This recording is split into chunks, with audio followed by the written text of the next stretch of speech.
Polo Formativo del Fin del Mundo presenta Creatividad, Cultura y Comunicación. El desafío de crear entre todos para comunicar con fuerza. ¿Quién puede crear? ¿Cómo se hace? ¿Cómo renovar las ideas y construir un público? Un podcast para matar el mito de los genios creadores y la predestinación del talento natural, para no quedarnos pescando dentro de la pecera y salir al ancho mundo a pelear por el sentido de lo que pasa. 4 capítulos para comprender que la creatividad no es tanto inspiración divina, sino disciplina, ensayo y juego. Con Néstor Borri, Santiago Barassi y Pedro Saborido. Capítulo 4. Gimnasia, picardía y sensibilidad. Seguimos acá, en este espacio, en estos podcasts, junto con Néstor Borri, con Pedro Saborido, para poner una palabra sobre, comunicación, creatividad, cultura, transformación. Venimos hablando sobre la disciplina en lo creativo, la necesidad de manejar las frustraciones y sobre todo también de la escucha, de poder identificar no solamente cuál es nuestro mensaje, sino a quién va dirigido, qué es lo que está del otro lado y a dónde queremos llegar. Y en eso de la escucha y en eso de identificar ese público, ese otro, hay como un desafío de poder comprender cuál es esa trama y qué es lo que está del otro lado. ¿Qué se te ocurre, Pedro, para poder comenzar con esto? Hay unos puntos acá que resumen un poco todo, ¿no? Que sobre el público, sobre los otros que están mirándonos o a los que queremos llegar. El primero es contemplación e identificación de los segmentos. Es decir, nosotros muchas veces uno tiende a hablar como si todos los que escuchan fueran como nosotros. Entonces, muchas veces la primera, hay gente como nosotros, sí, lo podemos hacer, sí, pero tened claro que vamos a hablar con gente. Es como si te dijera en qué momento vos hablas en términos académicos si estás en la universidad, o en otros términos si haces divulgación, y en otros términos así si son hasta franjas etarias. Uno no le habla igual a un chico de 6 años que a una persona de 40 y una de 90. Hay diferentes paciencias, hay diferencias. Lo importante es que nosotros podemos en los diálogos, en el frente a frente, ir chequeando qué es lo que le pasa a la otra persona. Y ahí es donde automáticamente empezamos a adaptar nuestras formas, ¿sí? Sabemos que a un bebé no se le puede hablar en términos de la misma manera que hablamos con un gestor municipal. Hablamos de otra manera, nos ponemos en la frecuencia, cedemos para esa frecuencia. Entonces me parece que siempre sin ningún prejuicio y sin ningún sin ningún prejuicio, nosotros lo que tenemos que es identificar básicamente con quiénes vamos a hablar y en qué términos vamos a hablar, porque lo que vamos a hablar cuando vamos a comunicar es dar una noticia, vamos a hablar de algo nuevo, vamos a proponerle algo. Entonces, si no podemos chequear mínimamente que estamos hablando en los términos en que el otro va a comprender o por lo menos va a empatizar con nosotros, ocurre que nos terminamos enamorando muchas veces de nuestro propio mensaje, de nuestro propio lenguaje. Es decir, no le vamos a exigir al otro que sea como nosotros. Simplemente nosotros vamos a buscar las herramientas y vamos a transformar lo que estamos haciendo, sabiendo que podemos hablarle a jóvenes, a jubilados, a público universitario, a público no universitario, a gente de un barrio, a gente de distintos segmentos, de esos segmentos que tenemos que entender que tienen sus propias formas y que también necesitan de alguna manera no tener un interés automático en lo que decimos, sino que nosotros tenemos que ser capaces de llamar la atención como para que lo que digamos tenga una repercusión, o primero un recibimiento, ¿no, Néstor? Escuchaba lo que decías, Pedro, y pensaba una cosa que sucede mucho en las instituciones, ¿no? Y trataba de identificar qué es esto, justamente de identificar a aquel con el que hablamos o para el que hablamos, también en eso de con y para, hay unos viejos debates, las instituciones a veces demasiado enredados, pero en los grupos organizados, sociales, políticos, culturales, pero en todo caso en el que emite está organizado y se dirige a otro, esto de identificar, saben que pensaba que en un primer momento, sobre todo implica desidentificar, en el sentido de que tenemos a veces imágenes tan estandarizadas, tan arquetípicas, tan cerradas de quién es aquel con el que hablamos, que lo primero que hay que hacer es desarmarlas, como aflojarlas, disolverlas un poco, ¿no? O sea, pensar un poco que es otro distinto que nosotros, también pensar en qué es parecido, pero sobre todo sacarlo del paradigma, digamos, el paradigma medio es un poco del tipo o la tipa militante que sermonea y transmite, que le habla a otro, que tenemos a veces dos hipótesis extremas, o que es totalmente igual que nosotros. Entonces imaginamos una sociedad hecha de activistas, que por otro lado sería una pesadilla, ¿no? Una sociedad toda hecha de activistas y militantes sería pesadillesca, como esta mes, si vos tenés una vida completa, 100% militante y no aflojás nunca, o pensar que es totalmente distinto y explicarle todo como un alienado al que hay que contarle de qué va la vida, la política, la historia, la liberación, la alegría, cualquier cosa, ¿no? Entonces, ese trabajito de desarmar, ¿no? De desarmar esas imágenes muy fijadas que tenemos de a quién le hablamos y aflojar, y experimentar. Eso por un lado. Después con esto de los segmentos, me sonaba esto, ¿no? Por un lado hay que ubicar y ubicarse, y por otro lado descolocar. Me parece que agarrar segmentos, partes o facetas incluso del mismo público, implica, por un lado, hablarle como se espera que se le hable, pero en un momento descolocar, ¿no? Porque la gracia de la comunicación sucede, me parece, como en ese ir y venir, en ese desfasaje. O sea, tener, por ejemplo, un discurso muy militante, muy ideológico, muy político, muy técnico, lo que fuera, y en algún momento pegar un golpe, no un golpe bajo, pero un golpe en otra parte, con otro modo discursivo, etcétera. Y entonces también hay algo, que también es algo que me suena, en esto, ubicar y descolocar por un lado, y por otro lado, reconocer el público, pero también construir aquel con el que hablas. Porque el que hablas lo construís hablando, ¿no es cierto? Porque lo conmovés, justamente lo conmovés con la risa, con la tristeza, con la furia, con el compromiso, con la indignación por la injusticia, o con la distensión por lo miserable o maravillosa que es la vida de cada uno y cada una. Entonces ahí me parece que hay un trabajo que por un lado es previo, ¿no? Es armar los públicos, y por otro lado se va construyendo en el diálogo, en la interacción y experimentando. El público también se construye, ¿no?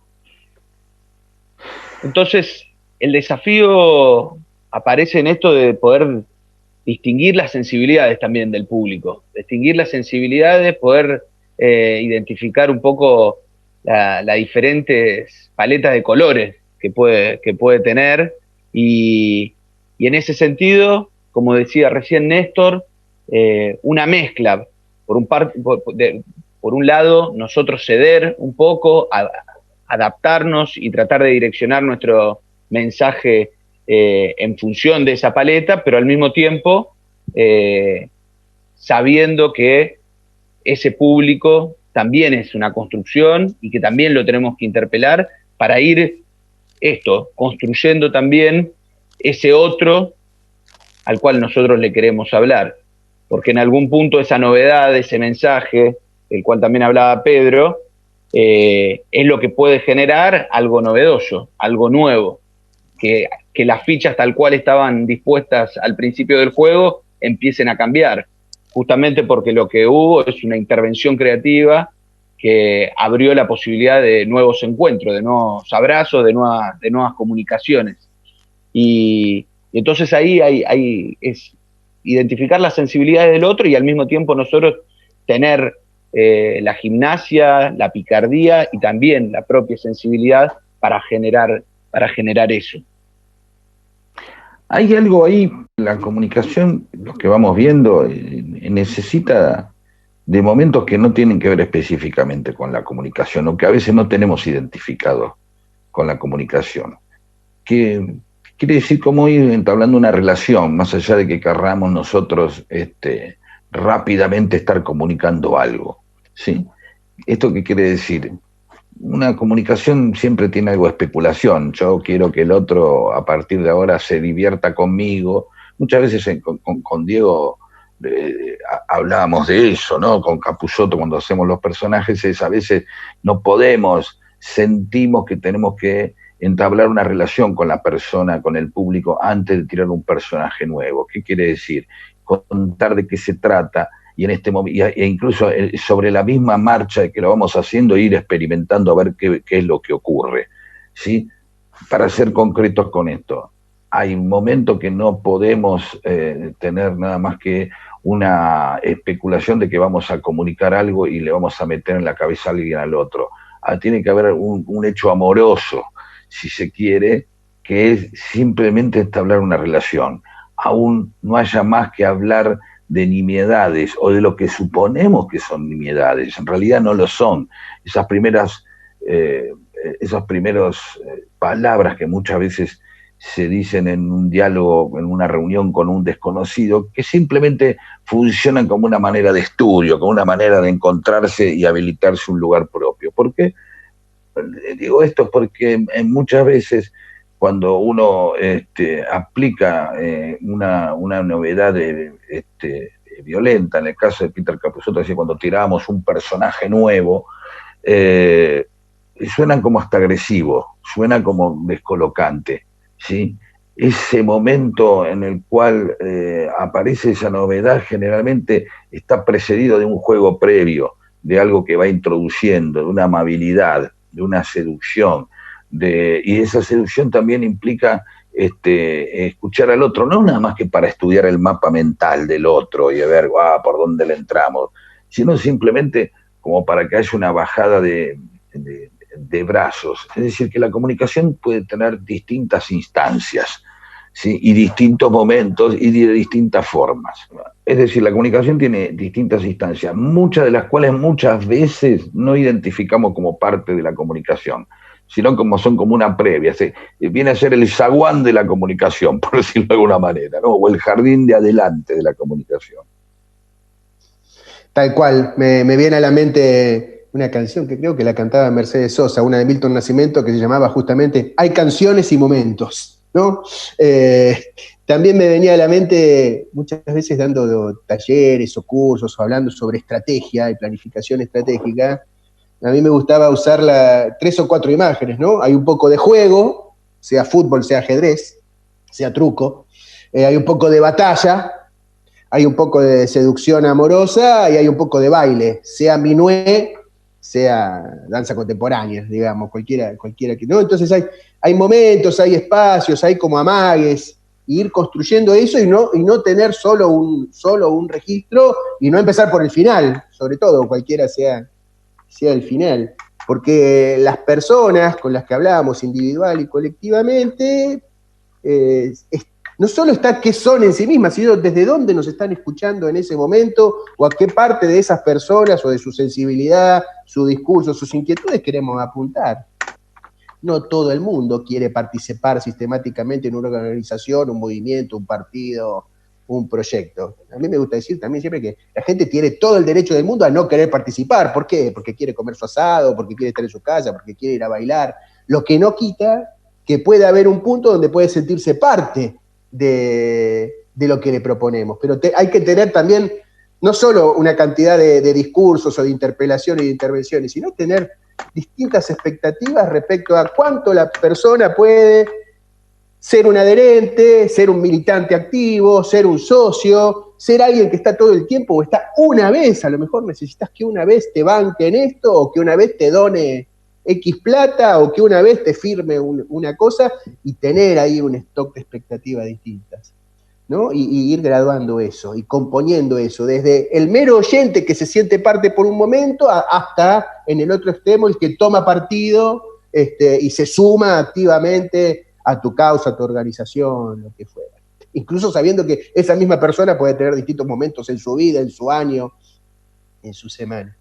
Y unita más que me salía, escuchando Santi, Pedro, que esto también tiene distintos momentos en cómo uno lo va construyendo, ¿no? Me parece que hay un momento más contemplar, de observar ahí, contemplar no en el sentido sublime de la cosa, aunque hay momentos sublimes en la contemplación de la realidad, de contemplar el de pispear, de chusmear, de tener el radar abierto en las conversaciones en el subte, en la calle, en el pueblo, en la plaza. Hay un momento más juguetón de desarmar, etcétera. Hay un momento más técnico de poner, ¿no? De armar el esquema que uno tiene del público, los mensajes, ¿cómo es que se le llama? Las llamadas a la acción, etcétera. Y después hay un momento pragmático donde es medio performativo, ¿no? Uno va andando, pero tanto en la preparación de los mensajes como en el desarrollo de los mensajes mismos, hay algo de esos registros que hay que ir mezclando, jugando, un poco de manera aleatoria y libre, pero también con una retaguardia de alguien que te organiza, ¿no? Tipo como si fuera Lennon y McCartney, como decís muchas veces vos, Pedro, ¿no? Hay que tener como los dos talantes creativos, uno más desbordado, más juguetón, y otro que mira el producto, el negocio, lo sistemático. Y creo que así uno va componiendo el mensaje, el público y el resultado de lo que vamos haciendo. Sí, en resumen, sería estar atento a desarmar en todas las partes que se puedan, tanto al público al que vamos dirigidos, y hasta el momento en el que vamos a dirigirnos, ¿sí? Como decir, no solamente hay un segmento de momento, sino hay un segmento en la comunicación, hay etapas de acercamiento, etapas de seducción, etapas de escucha, etapas de habla, y lo que vamos a hablar en el próximo, hay también funciones de las distintas personas, ¿sí? Me gustaría agregar algo simplemente, hacer participar de esa comunicación con los distintos grupos a gente precisamente del grupo. ¿Se entiende? Muchas veces queremos comunicarnos, diseñar, y si vamos a hablar para los jóvenes, y dice, bueno, pongamos un tema de voz y listo. No, dejemos también que los jóvenes se comuniquen entre ellos, nuestros jóvenes también nos digan, porque si no lo que puede ocurrir es que el mensaje nos unifica a todos, y de pronto tenemos a jóvenes de 20 años hablando como gente de 50, y nosotros pensamos que eso es lo bueno, y en realidad no, quizás lo que hicimos al pretender transmitir algo es domesticar sus formas de comunicarse, ¿no? Y no hacer algo que tenga que ver con un buen diseño. Implica algo genuino y real, no simplemente un artificio en el cual montamos toda la escena y ponemos a voz de fondo, ¿no? Para que decir, bueno, con esto le hablamos a los jóvenes, listo, otra cosa, sino que los propios jóvenes se vayan comunicando. Así es, comunicar teniendo enfrente un mundo, pero organizándolo, seccionándolo, segmentándolo, y en función de eso ir avanzando y generar también productos creativos.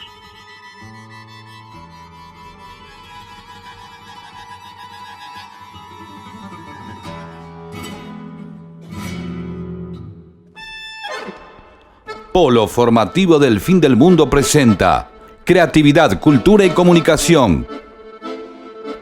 Capítulo 4. Gimnasia, Picardía y Sensibilidad.